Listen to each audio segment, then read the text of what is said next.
everyone. Thank you for tuning in to this month's What's What lecture here at the Mandel Recreation Center. My name is Dan Williams, and today we'll be talking about sugar.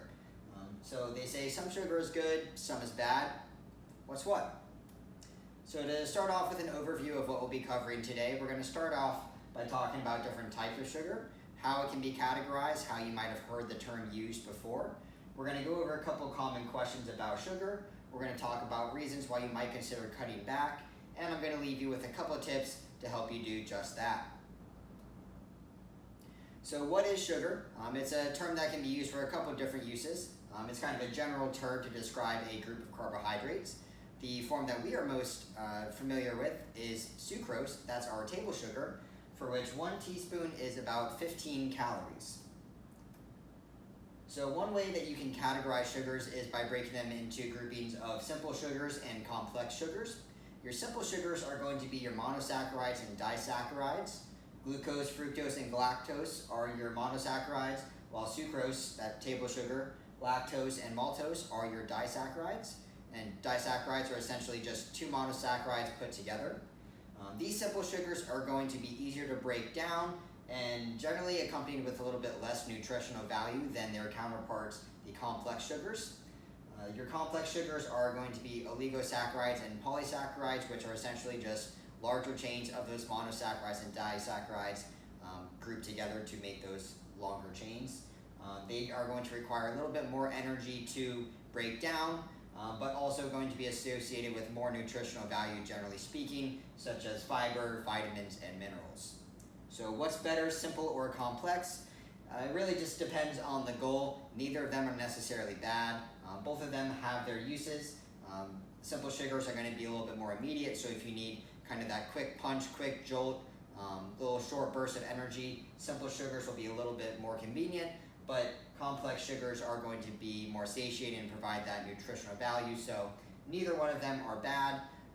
Neither one is necessarily better than the other, it just depends on what you need them for. So another way to categorize these sugars in a way that you may be more familiar with is as natural sugars and added sugars, which come in many different forms. And just like it sounds, a natural sugar is going to be part of the original composition, so no modifications to the food, it's just originally already part of that food, whatever it is. Added sugars, just like it sounds, are added in part of process of creating that food. So a natural sugar can also be an added sugar if it is added in, but a natural sugar is also just part of that food. So a couple of examples down here just to help visualize that different foods are made up of different types of sugars. We have an apple here, which is about 34% glucose, 66% fructose. Compare that to the sweet potato right next to it, which is slight edge of glucose. We have our table sugar here, 100% sucrose, which is going to be a split down the middle, 50% glucose, 50% fructose, and then slight edge to the fructose for the honey on the far side over there. And the percentages aren't too important for you to worry about, just to help you get an idea that different foods are comprised of different quantities of each monosaccharide, disaccharide, and so on and so forth. So getting into some of the common questions about sugar. First off, how much is recommended to consume? The American Heart Association recommends that men have an upper limit of about 36 grams per day of added sugars, and women are about 24 grams per day. You'll notice here the average estimate is about 90 grams per day of the average intake. So men and women were far above that added sugar recommendation. But general rule of thumb is that no more than 10% of your total daily calories should come from added sugars. It's important to note out that there's no RDA recommended daily allowance for natural sugars. However, the National Institute of Health and other similar organizations recommend that carbohydrates make up roughly 45 to 65% of your diet, so you can kind of figure out how that factors in for your added sugars, natural sugars. Of course, now there's so many different diets out there. Some of them put a high emphasis on avoiding sugar, so take that 45 to 65% with a grain of salt. But maybe we can take from this that on average we're consuming a little bit more added sugars than is recommended. Will eating sugar cause me to gain weight? The simplest answer is no, it will not. Not at least by itself. If you're equating or accounting for total daily calories, sugar itself is not going to cause you to gain like extra weight per se.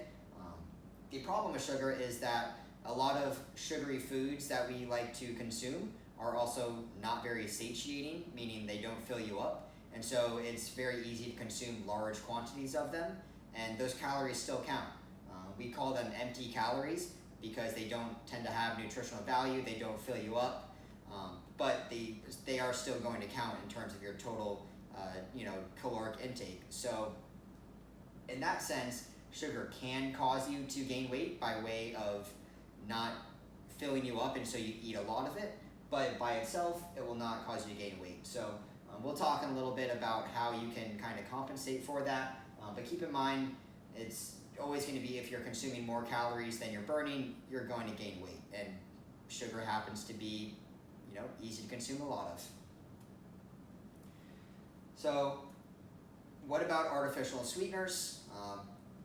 They may be a little bit controversial, not necessarily going to be something terrible for you. In the sense of replacing added sugars, they can be very helpful because they are much sweeter. That's their sole purpose, is to sweeten the food without providing the extra calories that the added sugar would. Again, they don't offer very much nutritional value, so that is something to consider. And there is some speculation on the overall effect on the human gut biome and whatnot, but many of the studies that look at artificial sweeteners are very exaggerated, and so for an otherwise healthy individual that has predominantly healthy diet, active lifestyle, and no other risk factors, consuming artificial sweeteners is going to be okay.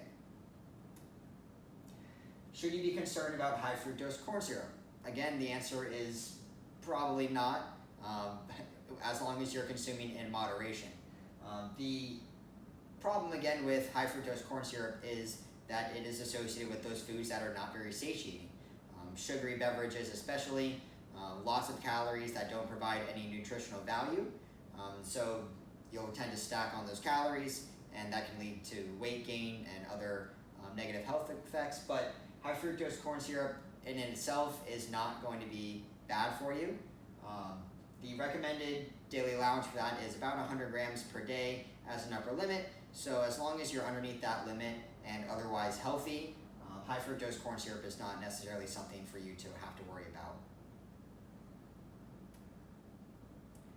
So there are some risks of overconsumption, and emphasis on the overconsumption part of that, because again, sugar itself is not going to cause you to gain weight, but because it is so commonly found in foods that do not fill you up and provide nutritional value for you, it can become dangerous when you are overconsuming, and those empty calories over time will definitely lead to weight gain if you're not looking, or if you're not using other methods to compensate for that, such as exercising and burning those calories. That weight gain can increase your blood pressure and also increase risk of cardiovascular disease. So again, everything in moderation to help moderate these unwanted side effects.